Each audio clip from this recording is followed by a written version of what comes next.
This is Atheist Bird with No Cage, my YouTube channel.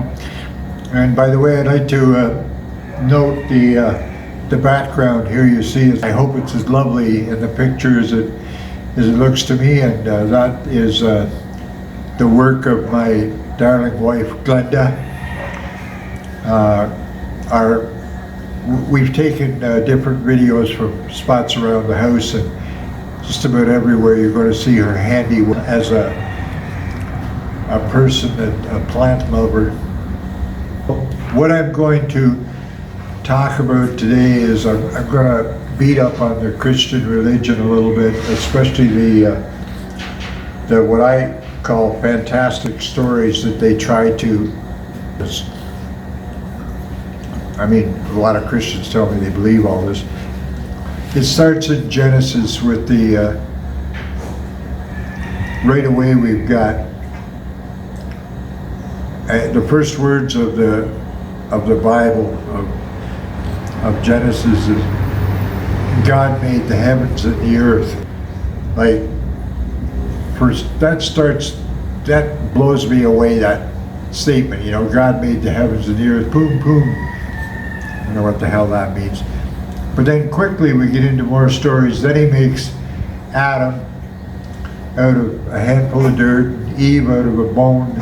He pulls out of Adam's rib cage, and somehow Adam doesn't even seem to notice it's gone, and Eve doesn't even realize she's a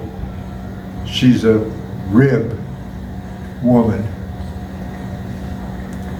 And then the whole thing about her talking to the snake, which is one thing, but the snake talks back apparently, and all of that.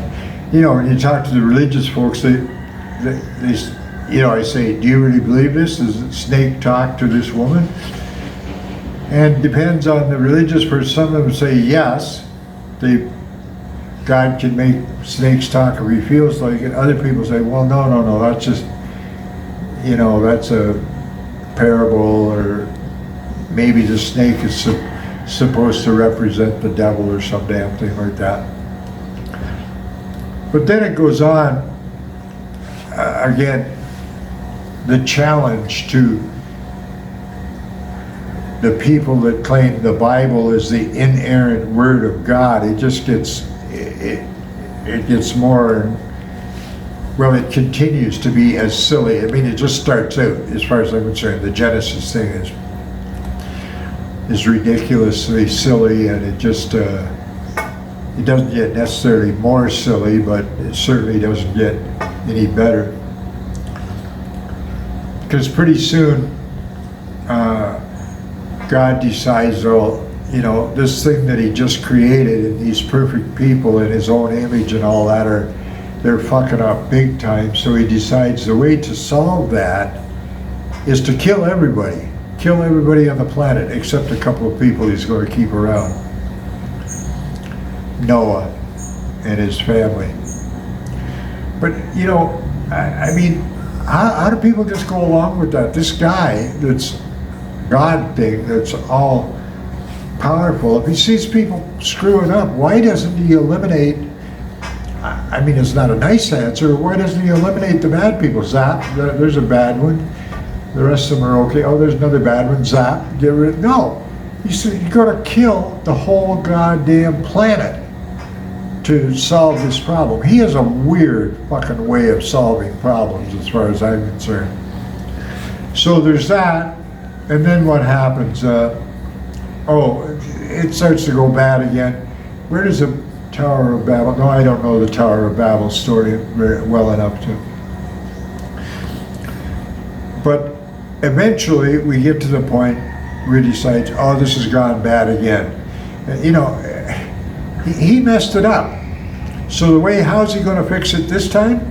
Once again, he's going to send himself as his son to be tortured to pay for the sins of all these horrible people somehow, and that's somehow going to fix the thing, fix everything. And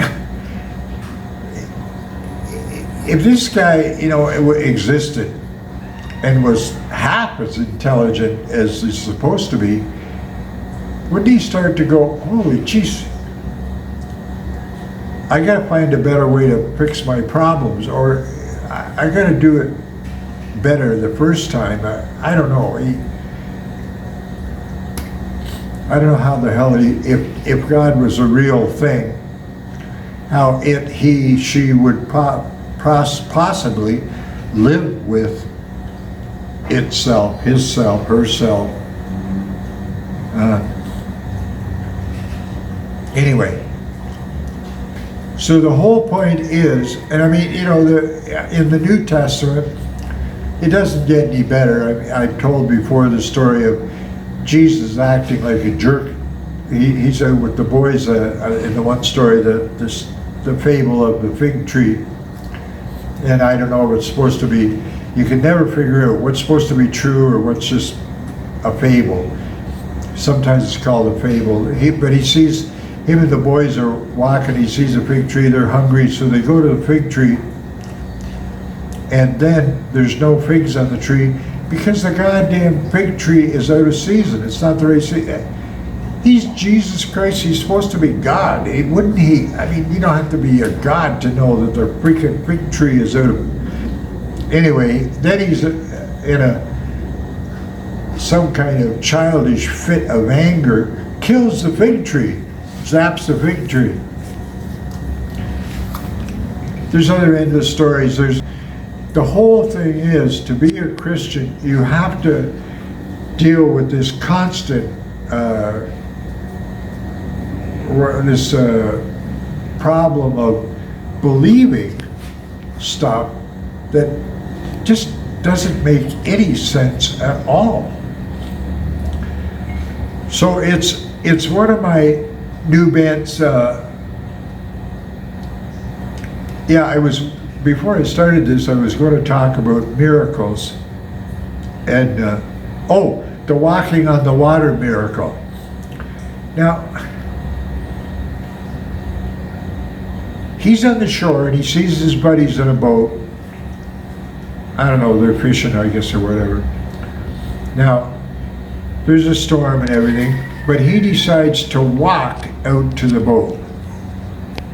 Well, first of all, if I were him, I'd just fly out. Just whoosh, I'm on the boat. Why the hell did he have to walk? How does that make any sense? The only sense it makes, as far as I can see, it makes an interesting story in the Bible. What is it? People can believe that a guy could walk on water, but not that he could fly out? Just sort of levitate? What's the difference of walking with your feet touching the water or walking in the air? You know, it doesn't make any sense to me, but there we go. The whole point of this thing is that I spent an awful lot of time over the last 20 years talking to people about Bible stories. And one of the new bents I want to talk about the feasibility of the existence of this deity, or any deity in fact, but for now I know most about the deity that's supposed to exist according to Bible stories, so that's basically what I stick to. But I'm not going to, I'm on that thing and I'm not going to lay off it for a while. I want people to ask the question, does this make any sense or doesn't it? And as far as I can see, it doesn't make any sense. And when we asked them for evidence, to have evidence that a guy actually walked on water, ever, you need a lot of evidence. And I see nothing coming forth. There's a story. It says and it's the Bible, and that's the sort of thing. So, okay. Once again, I'm Ed. I'm 79 years old. I'm not sure if I'm admitting that. I'm sure as hell not bragging.